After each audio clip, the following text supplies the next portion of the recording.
What's going on, everyone? Welcome back. Today we've got another live fantasy football mock draft for you back on Yahoo with a 10-team half PPR mock where we will be selecting 5th overall, right smack dab in the middle of it all. Should be pretty interesting. And while we wait for this thing to kick off, a quick reminder, if you enjoyed, hit that like button, subscribe, give us a follow on Twitter at AllDayPigskin to continue interacting with us there. Let us hear it in the comments section, your thoughts, along with any other questions you guys might have. We'll do our best to answer them all.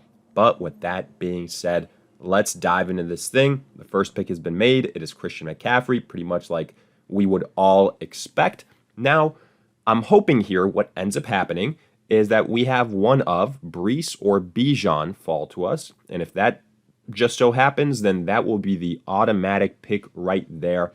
But, well, just like that, Breece Hall is off the board. So our chances of landing one of those two guys slightly lower. Now, I will say I love the fact that Breece Hall went 102. I think that is the correct call, so I can appreciate that.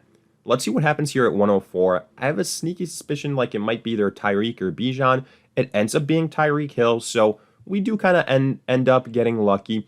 Bijan is right there for us, and this is a pretty easy pick in my opinion, getting that last like upper echelon tiered running back, right? It's McCaffrey. I always say McCaffrey is in a tier of his own, and then it's Breece and Bijan right underneath him. So I am happy that we got one of those two guys. Now this will make it a little bit tougher maybe in the second round to, go with somebody like a Drake London that I really like at that point in time, just because you're really investing heavily in that Atlanta offense. But either way, we're just going to let the draft come to us. That's what I always say to do in the snake draft, right? And my advice is if in the first 2 rounds you can get an upper echelon running back and an upper echelon wide receiver, kind of be a little bit balanced in that regard, then absolutely do so. But let's go back to the draft board here because I just saw a pick that warrants us diving into this, but a pick at the same time that's not too crazy. Let's see what they do in the second round, though. I don't want to get ahead of myself. So after Bijan Robinson, we had Amon-Ra St. Brown, then Jamar Chase, then Garrett Wilson. This is all okay. But then Josh Allen, quarterback, in the first round with the second to last pick. That's asinine. Asa 9, Asa 10, Asa 11, Asa 12. You get the point. That's stupid. Quarterbacks shouldn't be going this early, but I do kind of appreciate the fact that it happens because it kind of gives you like a real home league type of flavor where somebody might do something idiotic like this. Now, just as long as it's not you, then we're all right. But yeah, Josh Allen should be going, especially in a 10-team league, I'd argue like towards the early third. And because that happened, you have guys like, that's crazy. Jahmyr Gibbs lasts until the 204. So that's a really good value. Jonathan Taylor went at the 110, then A.J. Brown, then Justin Jefferson, Isaiah Pacheco. I was kind of hoping we might land Pacheco. I think Puka Nacua is still there. He is. So is Marvin Harrison. So is Kyren Williams. I'm debating going one of those guys. Let's see with Puka Nacua. I kind of want to try and scoop up Cooper Kupp afterwards. I don't think it'll be that big of a drop-off. Let's go with Marvin Harrison here and then see what happens. Hopefully we can get Marvin Harrison and Cooper Kupp. I am going to stay patient on Drake London. Maybe there's a chance he falls to us in the third round. If he does, I'd be very happy with that. But, I went with Marvin Harrison in this situation. I still honestly think it's a little bit too early, but I'm looking at the other wide receivers, and I just think Cooper Kupp is a better value than Puka Nacua at the moment. I think that there's a chance that Drake London falls to us in the third round. I'm kind of out on Devontae Adams. I'm out on Mike Evans. Chris Olave an option. Cooper Kupp an option. So let's see how this thing pans out. I already had my RB1, so not going Kyren Williams wasn't necessarily a must. I will say probably this person with McCaffrey, Puka Nacua, and Kyren Williams is going to be the best first 3 picks at the 101 that you see ever, like in any mock draft in recent memory. So kudos to that person. But yeah, this ain't going to happen too much. Now here I have a dilemma because Drake London is still there. Cooper Kupp is still there. I really believe in Drake London in the breakout. I'm gonna go with my guy. I realize it's another Atlanta Falcon, but I really, really do believe in Drake London. I think it's a good value where we're getting him in the third round. And then I'm gonna just load up on other wide receivers afterwards and hopefully be okay. Like I said before at the start of this draft, I'm gonna let the value come to me, and I think that's what we did here with that pick in the third round of Drake London. But let's recap the third round, right? Kyren Williams, Mike Evans, Chris Olave, Achane, Drake London, Devontae Adams.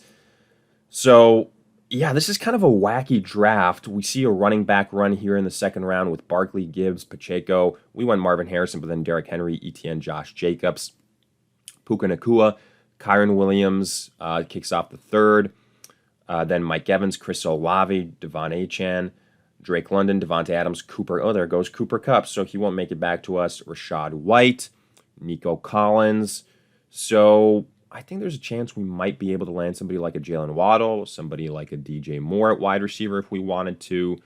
I'm looking at the running backs. Ooh, we have our first tight end off the board with Travis Kelce at the 310. I'm personally out on Kelce this year. I think there's other younger, more exciting, cheaper tight end options out there that make a little bit more sense. Wow. DJ Moore went. Dalton Kincaid went with the 32nd pick. Super early, but okay, now it makes sense why, because it's the person that drafted Josh Allen. They're getting the stack. But I mean, Sam Laporta is still on the board. If Sam Laporta is there, I might just take him at this point in time, honestly. In the middle of the fourth round, not a horrible value. Brendan Ayuk just went. So it's one of those things where I think Sam Laporta will be fine.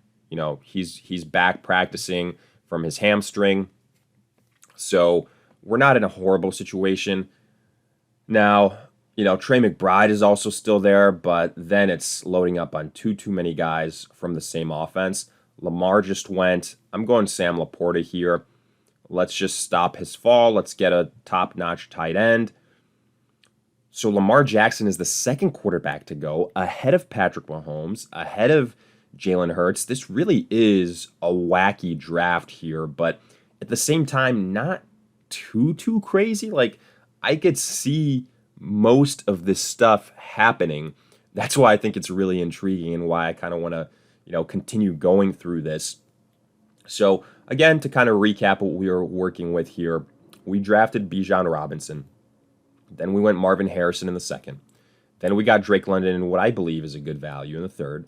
Sam Laporta in the fourth is definitely a good value.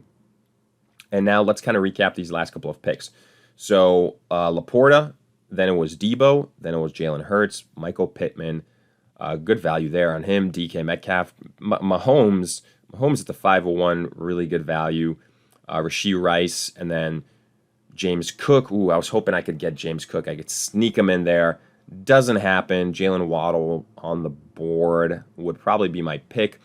Or actually, maybe Alvin Kamara here since I need another running back, and he's kind of the highest ranked running back that I have left on my board. Would have been easily James Cook if he was available, but a lot of good value dropping here. Ooh, Jalen Waddle being selected right before us makes this selection a lot easier.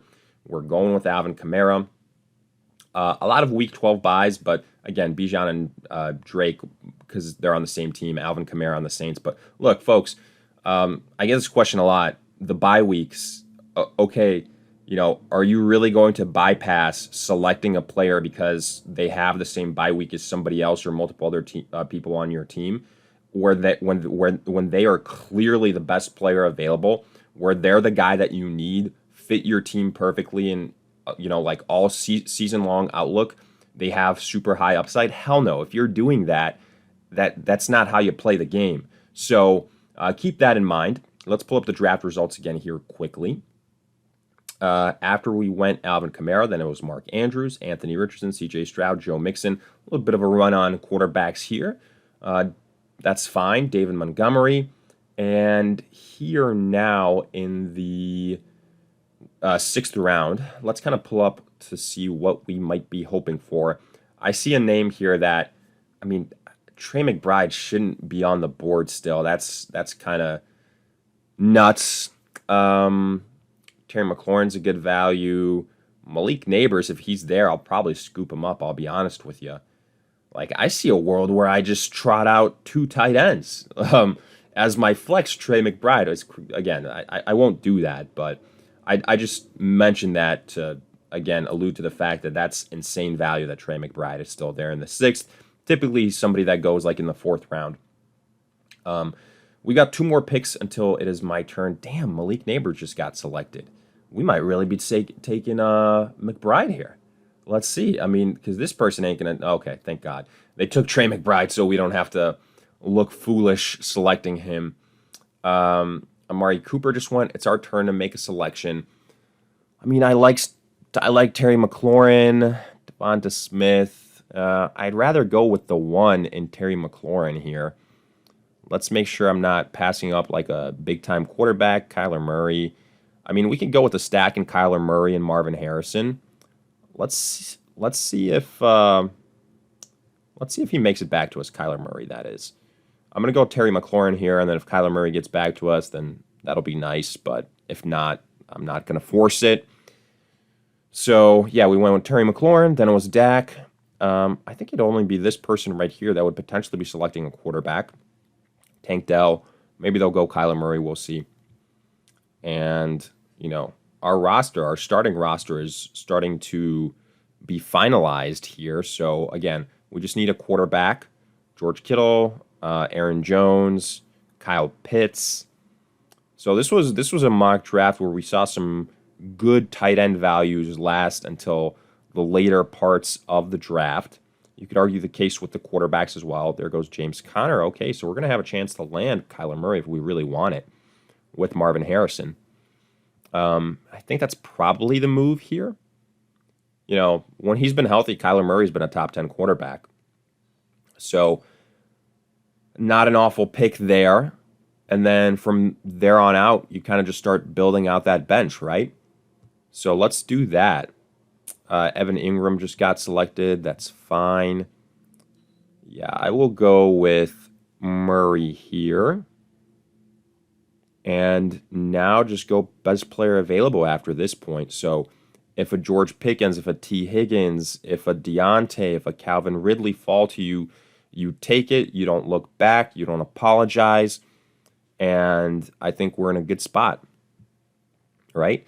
Running backs to make sure that, you know, we're not passing up on anyone with incredible value. Nothing is really jumping off at me at this point in time. Jonathan Brooks is ranked lower here, I believe. Yeah, over here. Oh, gosh, we've started to get defenses going off the board. It might be that time. It might be that time where we start to kind of wrap this thing up. T. Higgins just went. Yeah, I didn't think he'd last much longer. Great value there at the 709. Stephon Diggs goes at the 710. Right now, if I had my choice, I'm hoping Pickens or Ridley or Christian Kirk are there for me. I love that bench pick for us.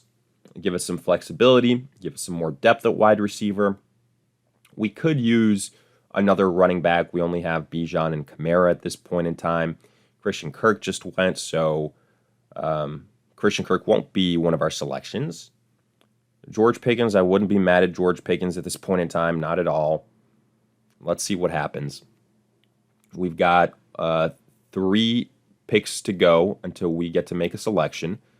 This person's just took George Pickens, so it will not be George Pickens. There goes Ramondre Stevenson. So who are we going to go with here? Probably Calvin Ridley. Probably Calvin Ridley, if he's still on the board. If not, Deontay Johnson. It's going to be one of those 2 guys.